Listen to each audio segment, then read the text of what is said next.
Hello everyone and welcome to your NARSA Weekly Update for the week commencing Monday the 5th of August 2024.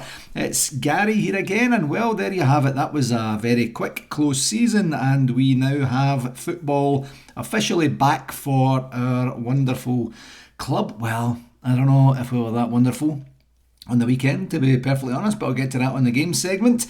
But I did want to start with a wee bit of education for today. I'm reading a book right now, and I found these two statements last week in the book that I really want to come back to at some point during the season, and it's not going to be for right now because we didn't get off to the best of starts, but hopefully as we go through the season we'll get an opportunity to use these. So the first one is a German, both are German words. The first one is Schadenfreude, and that is to take joy in someone else's suffering or misfortune. Now that's what we do every time that mob from the East End slip up and we take advantage and we have a right laugh and they get the barriers out and they have a riot and they just make a complete and utter embarrassment of themselves. The other word is Freudenfreude, which is the enjoyment of another's success. So that really for me is that when Rangers are doing well and we are flying and we are in the zone and we are doing exactly what we anticipate that we're going to do for every single game, which is win, then we're in a situation we have an immense enjoyment of another success, which is the team. So here's hoping that we have lots and lots of Schadenfreude for this season for the mob from the East End as we put them under pressure, and we have plenty of Freude for ourselves. Just a little bit of nonsense. I educated some pals on that on Saturday morning and they probably are thinking the same as you are thinking right now, as in what the hell is he even talking about? Anyway, one game last week as you know, and that was Saturday's 0-0 draw, 0-0 draw at Tynecastle, and what was I guess probably a good game to watch, but didn't do too much to convince me anyway, probably our support at large, that things have materially changed for the team. Primarily because we started just one of, the 9 new signings that we've accumulated during the summer, which is a bit of another bit of testimony to the situation that we find ourselves in, and then add to that Philippe Clement spends the press conferences before the game talking about the fact that it'll take us 2 to 4 months or so before the team gets up to speed, knowing the way that our biggest rivals operate. They could be completely out of sight by then if this sort of stuff continues. Now, I know the narrative that is that the transfer window is the same for everyone and everyone will be tinkering with their teams between now and then. That's nice, but that doesn't help us gain any more confidence that we have a squad that is able to win domestic football games, because based on what we've seen on Saturday, they're not. And please don't misunderstand me, I'm not intending to be on a downer here, because hopefully regular listeners know that's not my MO on these podcasts or life in general for that matter, but I just don't like what I see right now, quite honestly, and I guess that's maybe just best to leave it at that. The game was entertaining to the point that both teams were genuinely having a go at each other and not spending a lot of time, on the back foot, which is good. I just didn't think we were that good overall. The second half was better than the first half, I guess, but even then, still not like we were 55 minutes in, 60 minutes in, and I'm kind of counting the clock down to say if we get away with a draw here, not that we were under the cosh, but let's just get this game behind us and then move on. I didn't have the feeling that we were going to lose the game either, but not from an absolute position or plateau of confidence or anything like that. It was just one of those kind of weird feelings that I had, that we were a complete bomb scare at the back more than once. And I have to say, by the way, and I know that he was a player of the year last year. I know that he's probably the captain elect should James Tavernier leave, but Super Jack Butland is looking less and less self-assured these days, and I think we badly need to get a proper defence in front of him, otherwise we could ruin this guy. And I don't know, we just don't have like one leader on the field, do we? We don't have one shout. Or even Butland, something bizarre or weird or wacky happens in front of him, and he just gets up and just kind of stares and then point. Like, there's nobody that's pointing, shouting, encouraging, cajoling, coaching on the field for us, and nowhere across the entire team or the entire squad. It feels like feels like they would absolutely go to battle anyone for the right to win football matches right now. And don't get me wrong, people get to be whomever they want to be. That's not my point. My point is that there just doesn't seem to be any shared accountability across the squad, and even that I'm going to say that for the management team as well. And the reason that I'm forcing this point right now is that the club had over 2 months from the Scottish Cup final to now, and I didn't see anything materially different in terms of style, in terms of steel, in terms of drive, in terms of heart, endeavour, and of course in terms of the results. So it is going to be exciting to see how it all unfolds, but it was a little bit of a muted start from the team, and we're a point better off than we were this time last season, but it doesn't feel great, I have to say. Positives: we didn't get beat. Also, Connor Barron played very well ever since I changed his name from Mick Barron, and we did create some chances, and I had a wee bit of misfortune actually with the post and the bar, so that's a thing. The negatives: losing points right out of the gate on the first day of the season isn't great. The number of players who basically just reverted to type and who put in what looked like a 6 or a 7 out of 10 performance. Some of these guys just look like they don't have another level that they can go to, don't they? And so we know that, I tell you, what's the best way to say this? We know what we can rely on them for, and we know what we can't rely on them for. And I just don't know. I don't think that they can be coached to a better level. And maybe that's me just being a bit hysterical after the first game, but I don't know, it's been proven over quite some time. So we need to then replace them with players who can do what they can't.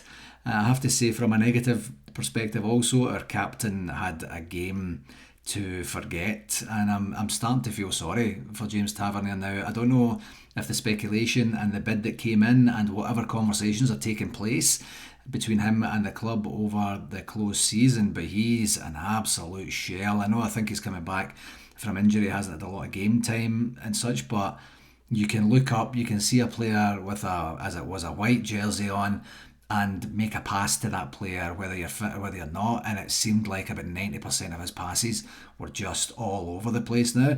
If he's worrying about the speculation, if he's worrying about the fact that he's leaving, if it's something else that's going on, he's just a shadow of the guy that he has been for us for such a long time. So we need to make a decision with this guy and make it quick, and then hopefully get him back up to speed as quickly as we can while he's still here, because it's just not working at all with him or for him. So that leaves us 2 points behind and 4 goals behind after one game of the season. 2 points and 4 goals. It's just got a very familiar ring to it, I'm afraid. The stats were 63% possession for us, 5 shots on goal, 3 on target, versus 6 shots on goal for them and 3 on target. On the referee watch, I thought Nick Walsh did okay. I thought he had a fairly good game. He let the play go when he could. He didn't get in the way. Initially I thought some of the 4 bookings, 3 for them, 1 for us, were kind of harsh, and then on replay I think he got them all right, to be honest. And actually, do you know what? He also applied the new rule. I don't know if it's a new rule or a new interpretation of the rule for the handball. I think it was on Connor Barron was it the first half? I can't remember, the first or second half, when last season it would have been given. It would have went to VAR and they would have given it. So good for Willie Collum for talking about that in one of his first press conferences, and good for Nick Walsh for applying it in game 1 on the national stage. So that was good, but he didn't do anything spectacular, so he gets a standard 7 out of 10, but nice job from the referee there. 2 games this week, and I kind of fluffed it last week, didn't I? Because I was like, oh yeah, we've got 1 game this week. I think it's at like 5:30, and I just flapped my way through that, and that's my thing, is to tell you when the games are. So apologies for that. But of course, tomorrow's game against Dynamo Kiev away, and their home is in Poland, since the conflicts between Russia and the Ukraine right now, and that's on Tuesday the 6th of August, of course, and that's a 2 p.m. Eastern Standard Time kickoff, 7 p.m. in the UK. They absolutely cantered through their what would that be, the second qualifying round against the team they were playing. I think it was at 9-2 or 9-3 or something. It ended up over the course of the two legs. And it's kind of weird, isn't it? Like, they play their home games in Poland and we're going to play our home games at Hampden, so it's going to have a wee bit of an awkward feel to it. It's actually going to be quite interesting to see how we fare at Hampden, just in terms of the atmosphere, in terms of trying to create what would be a typical, European night at Ibrox. And of course, just earlier today, we did get confirmed if we were to get past Kiev in this round, or it doesn't matter, the winner of this round goes through to in the playoff round to play Salzburg or Twente in the playoff round. And that's interesting in terms of Twente, isn't it? Of course, we got proper, as we took their captain, much to the dismay of their director of football, or whatever his title is, for basically enacting a clause that he had in his contract to get him a couple of £1 million cheaper. And Sam Lammers is in that team as well. So hopefully, if we get through and we play Twente, that proper just smashes Lammers in the first half, and we don't have any sort of stupidity that goes on with him scoring. But we have a big major test prior to that in trying to get through against Dynamo Kiev. I have zero clue what's going to happen in that. And then on Saturday we are back to domestic action against Motherwell at home, kinda, Hampden. And that's Saturday the 10th of August at 10 a.m. Eastern Standard Time, 3 p.m. UK. Motherwell in the exact same position as us. They had a 0-0 draw in their first game, so again, it'll be interesting to see how we do at Hampden on a weekend game, as we plug away. Maybe some of that will be determined by the result on Tuesday, who knows. In terms of RTV, I think we did a good job on the weekend. I didn't hear anything from RTV in terms of any challenges or anything like that, and everyone was good enough to get their requests for individual RTV vouchers prior to Friday. I didn't have any last minute, can I get a voucher at 5:25 a.m. my time, so good on you, everyone. Same again this week, please, if you're requesting any vouchers. In terms of shout outs, I've just got the one this week actually, and it's to wish hearty congratulations to Orange County Rangers Supporters Club's Darren Campbell, who tied the knot in Cancun this past weekend to the new Mrs. Michelle Campbell. And Brian Campbell was the fella, not a relation. Brian had sent over a note yesterday. I don't know if all the festivities are done, or I don't know if they're still down in Cancun right now or not. I didn't get that many drunken texts or drunken photos or anything like that at all. I'm quite surprised by that. In fact, that was a bit of a theme this weekend, because the Careys were out at a wedding that I was not invited to in Kelowna, and I got like 3 WhatsApp messages on the wee group chat that we've got. So I sat here like Gaza no mates the whole weekend, just in class the whole weekend, learning and not really getting much social interaction at all. Anyway, back to Darren and Michelle, and Brian had said that he believes that maybe years ago Darren may have been a member of Bramalea out in Brampton there in Ontario. And he was certainly there quite a lot, and is still friends with some of the folks out there as well. So I can't think of many nicer places to get married in Cancun, and by all accounts the wedding went well, so that's great news. So congratulations to Darren and Michelle on your wedding, and I hope you have many, many, many happy years of marriage, and that Rangers kind of makes the whole thing feel better this week with a couple of victories as my wedding present to you. On to the convention. I can confirm officially that it is 311 days and 44 weeks until we descend upon Kissimmee in Osceola County, Florida. That's of course June the 12th to the 15th, and we are hosting at the Omni Orlando Resort at Champions Gate. Just a quick reminder on the alcohol pricing: domestic beer $6.50, import beer $7.50, call brand drinks $7.50, water and soft drinks $6. I did get information back about the wine, and I guess they must have been drinking some wine prior to sending me the email, because the wine price was something like $15 a glass or something like that. That's not the official price. But I'll get back to them and say we've negotiated prices and we need to negotiate prices for the wine, but we're getting there.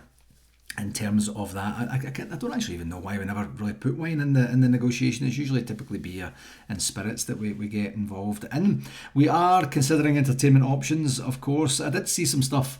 I think it was last week. Someone sent me some quite disparaging stuff in terms of our decision not to proceed with a flute band this year. And I don't know how else to say that NARSA made that decision. It was nothing to do with the Rangers Football Club at all. It's something we've been considering for a while. It's something that we're going to give a go and see how it goes. It's still going to be a Rangers themed night. There's still, some people think there's going to be no culture at all at the convention, which is just bizarre because I've never once said that, and I never will say that because that's not the intent of the event at all. We're just saying we're not going to have a flute band. You can still have culture in the events without having a flute band there, folks. So if anybody's getting a wee bit bent about that, please by all means get in touch with me directly and we can have a conversation over the phone about it. You can get in touch with me at rangersSCC@hotmail.com.